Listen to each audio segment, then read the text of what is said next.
자, 조금 쉬셨죠? 우리 계속해서 들어갈게요. 책은 274쪽. 우리 계속 수단하고 있습니다.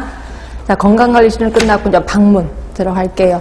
방문도 나올 것 같기도 하고 안 나올 것 같기도 하고 일단 저는 하긴 하겠습니다. 자, 방문 같은 경우는 가족의 포괄적인 건강관리 도모예요. 결국 내가 어떤 대상자, 할머니를 때문에 내가 갔어. 그렇지만 할머니만 하는 게 아니라 그 가족까지도 신경을 써야 된다는 거죠. 그래서 가족의 포괄적인 건강관리 도모하기 위해서 하는 거고요.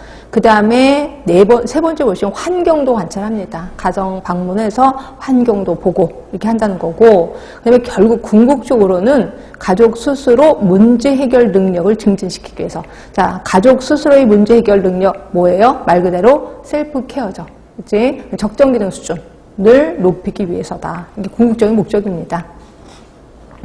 제가 보건교사로 있을 때 방문을 저도 간 적이 있었는데, 그 한 아이가 애가 이렇게 발작하는 애가 있었어요. 간질 발작이라고 보시면 되는데, 저는 간질 발작하는 애를 하루에 한 번, 하루에 한 번? 이런 걸 많이 봤는데, 얘는 수시로 해요. 그래서 한 시간마다 하는데, 우리 간질 발작할 때마다 뇌세포가 죽는 건 아시죠? 그러니까 애가 너무 하다 보니까 여기도 부딪히고 저기도 부딪히니까, 애가 헬멧을 쓰고 다녀요. 헬멧을. 근데 걔가 이제 그림을 그렸는데, 선생님이 1학년 선생님이었는데, 저한테 오더니, 얘 이상해. 그림이 이상해요. 그래서 딱 그림을 봤더니, 자기가 이제 간질발작하는 그림을 그린 거예요. 근데 아빠가 망치를 들고 이렇게 때리는 장면을 그림을 그린 거예요. 너무 끔찍한 거지. 그래서 걔한테 이제 물어봤어. 너 아빠가 이렇게 때리니? 그랬더니, 아빠가 이렇게 테레비 볼 때 우리 테레비 잘 지직거리면 어떻게 해요? 테레비 한번 꽝 때리면 테레비 멀쩡해지잖아. 그러니까 너도 네 머리가 고장난 거니까 이거 때려야 된다 그러면서 맨 처음에 계속 주먹으로 때렸다가 이제 망치로 때리는 거예요.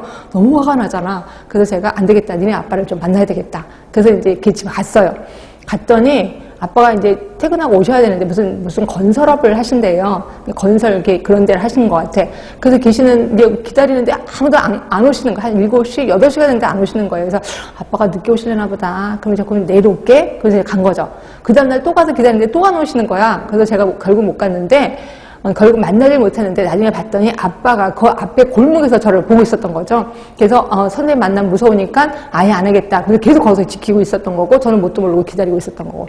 그래서 제가 그 다음에 제가 너무 화가 나서 또 갔거든요. 또 갔는데 그 다음에는 그냥 아예 전학을 갔더라고요. 그래서 너무 끔찍해서. 근데 이게 제가 가서 따지려고 간 건 아니었고, 이렇게 간질 발작인 아이를 수술 아니면 좀 관리해주는 의사를 제가 알고 있거든요. 그래서 연계를 시켜주려고 갔다가 무산이 됐습니다. 그래서 지금까지 연락이 없는데, 하여튼 그 아이 좀 생각이 나서 여러분들도 방문할 수 있으면 하셔야 됩니다. 이게 법으로 돼 있기 때문에. 그래서 이제 그것 때문에.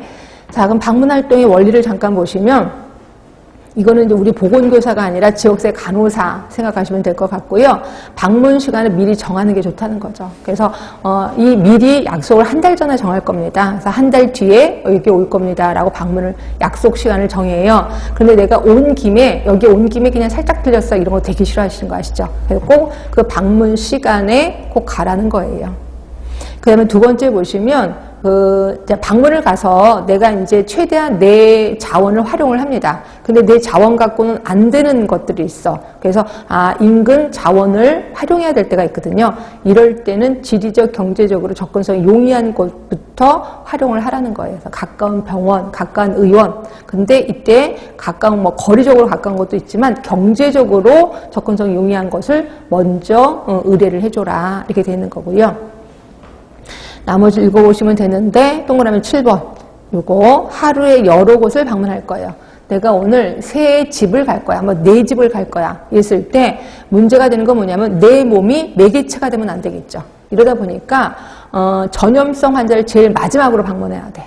제일 처음은 비감염성이면서 감수성이 높은 아이, 그러니까 영아자, 애기들부터 먼저 방문하고 마지막에 전염성 환자를 방문해야 된다. 이렇게 보시면 돼요. 그래서 이런 것들은 우리 쪽은 아직 아닌데 다른 쪽에서는 시험 문제가 어떻게 나오냐면 여러 케이스를 제공해요. 여러 케이스를 제공하고 다음 중 가장 먼저 방문해야 되는 사람, 그리고 가장 마지막에 방문해야 될 사람은 뭐냐, 이런 식으로 하고 있거든요. 그러니까 여러분들은 감염성 질환이면 제일 마지막에, 그리고 어린 나이일수록 제일 처음에 간다라고 생각하시면 돼요.